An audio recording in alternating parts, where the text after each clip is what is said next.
عزیزو یہ غریب نواز کے کرم ہی کی تو بات ہے نا کہ آپ کے دربار میں ہر دھرم کا انسان جا کر کے حاضری دیتا ہے۔ مسلمان تو میرے عزیزو جاتے ہی ہیں، لیکن آپ کو وہاں ہندو بھی نظر آئیں گے، آپ کو وہاں عیسائی بھی نظر آئیں گے، آپ کو وہاں سکھ بھی نظر آئیں گے۔ ہر دھرم کا ماننے والا آپ کے دربار میں جا کر کے حاضری دے رہا ہے، اور عام انسان نہیں بلکہ جو سیلیبریٹیز ہیں، جو مشہور لوگ ہیں، جو فیمس لوگ ہیں، چاہے وہ میرے عزیزو نیتا ہو یا کسی بھی عہدے پر ہو، ہر شخص وہاں جا کر کے اپنے ماتھے کو ٹیکتا ہے اور حاضری دیتا ہے۔ کیوں میرے عزیزو؟ دربار تو اور بھی ہیں ہندوستان کے اندر، میرے عزیزو بارگاہیں تو اور بھی ہیں، اللہ کے ولیوں کی کمی تو نہیں ہے نا میرے عزیزو، لیکن سلطان الہند، سلطان الاولیاء جو غریب نواز کو کہا جاتا ہے، وہ ایسے ہی نہیں کہا جاتا ہے۔ یہ سارے حاضری دینے والے جانتے ہیں کہ یہی دربار ایک ایسا دربار ہے کہ یہاں آ کر کے اگر کچھ منت مانگی جائے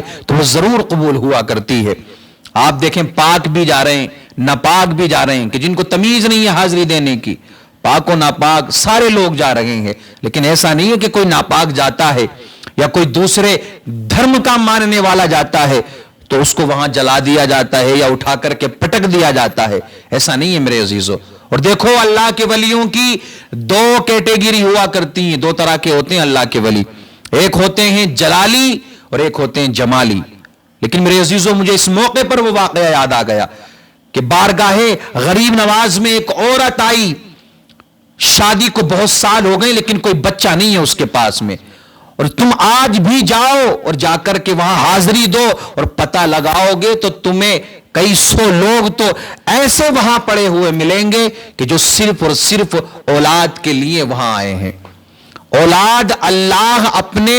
نیک بندوں کے صدقے میں عطا فرماتا ہے۔ کوئی یہ نہ سوچے کہ دیکھو غریب نواز کو اولاد دینے والا بتا دیا، نانا میرے عزیز، وسیلہ دیا جاتا ہے اللہ کے ان نیک بندوں کا، تب اللہ کچھ نہ کچھ ضرور عطا فرماتا ہے۔ اور نہ جانے کتنوں کو اللہ نے اولاد عطا فرمائی ہے سرکار غریب نواز کے صدقہ و طفیل میں۔ تو وہ عورت آئی نا، آ کر کے دعا کی دعا مانگنے لگی، رونے لگی کہ مجھے بھی اولاد چاہیے، مجھے بھی اولاد کی ضرورت ہے، میں بھی چاہتی ہوں کہ میرے گھر میں بھی کوئی بچہ آئے، مجھے ماں کہنے والا آئے۔ میرے عزیزو دعا مانگ کے، میرے عزیزو منت مانگ کے وہاں سے چلی گئی، اللہ نے اس کو اولاد عطا فرمائی۔ جب وہ بچہ میرے عزیزو 1 سال کا ہوا نا تو وہ شکرانے کے لیے دربار غریب نواز میں حاضری دلوانے کے لیے اپنے ساتھ میں اپنے بچے کو لے کر کے آئی۔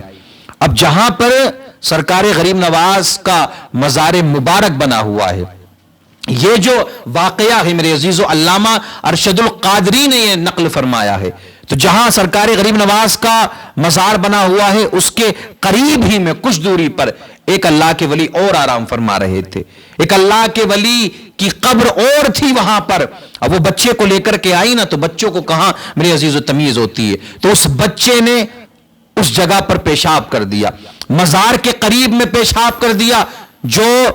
دربار غریب نواز کے قریب میں ہی جو دوسرا مزار تھا۔ اب میں نے کہا تھا ولی 2 طرح کے ہوتے ہیں، ایک جلالی اور ایک جمالی۔ جو وہ ولی لیٹے ہوئے تھے وہ جلالی ولی تھے، جب اس بچے نے پیشاب کیا نا میرے عزیزو تو ایک ایسا اچھال آیا، اوپر گیا اور بچہ نیچے آیا اور اس کا سر پھٹ جاتا ہے اور اس کا انتقال ہو جاتا ہے۔ اللہ اکبر کبیرہ۔ جب انتقال ہوا تو وہ ماں رونے لگی، بلکنے لگی، میرے عزیز، زار و قطار اس کی آنکھوں سے آنسو جاری ہو گئے۔ اب یاد رکھنا، جو اولادیں منتوں سے مانگی جاتی ہیں، جو اولادیں مرادیں مانگ مانگ کر کے مانگی جاتی ہیں میرے عزیزو، اگر اس اولاد کو کچھ ہو جائے نا تو وہ درد ماں باپ کے علاوہ کوئی نہیں سمجھ سکتا ہے، لیکن میرے عزیزو وہ بھی منتیں مانگ مانگ کر کے وہ اولاد ہوئی تھی، وہ رونے لگی، بلکنے لگی، کہنے لگی غریب نواز بڑی دعاؤں سے یہ بچہ میرے پاس میں آیا ہے اور مجھے اللہ نے عطا فرمایا ہے، اب یہ چلا گیا ہے، اب میں کیا کروں گی؟ اللہ اکبر کبیرہ۔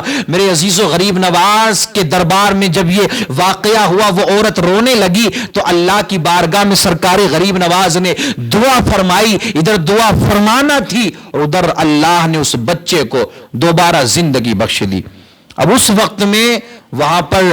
اللہ کے اور بھی ولی موجود تھے، مشائخ اعظام موجود تھے اور بہت سارے لوگ تھے۔ جب یہ واقعہ ہوا، وہ بچہ دوبارہ زندہ ہوا، ادھر اللہ کے جو دوسرے ولی تھے کہ جنہوں نے یہ معاملہ کیا تھا، ان کی قبر پھٹتی ہے اور اچانک وہ قبر سے نکلتے ہیں، آنکھوں سے اوجل ہو جاتے ہیں۔ اب سارے لوگوں نے یہ منظر دیکھا کہ قبر کھل گئی ہے، سب پریشان ہوئے۔ جو دیگر وہاں پر پیران اعظام بیٹھے تھے، مشائخ اعظام بیٹھے تھے، ان سے جا کر کے اس واقعے کے بارے میں جا کر کے سوال کیا نا میرے عزیزو، تو وہ کہنے لگے کہ یہ جو معاملہ ہوا ہے غریب نواز کو یہ پسند نہیں آیا۔ غریب نواز نے یہ جو دوسرے ولی ہیں، جو جلالی ولی تھے، ان کو حکم دیا ہے کہ یہ میرا دربار ہے، یہاں تو پاک بھی آئیں گے، ناپاک بھی آئیں گے، ہر قسم کا انسان میرے دربار میں آئے گا۔ تم جلالی ہو تو تم اس جگہ کو چھوڑ دو، کہیں اور چلے جاؤ۔ اتنا کہنا تھا کہ اللہ کے ان ولی نے اپنی جگہ کو چھوڑ کر کوئی اور جگہ لے لی ہے۔ اب سننا،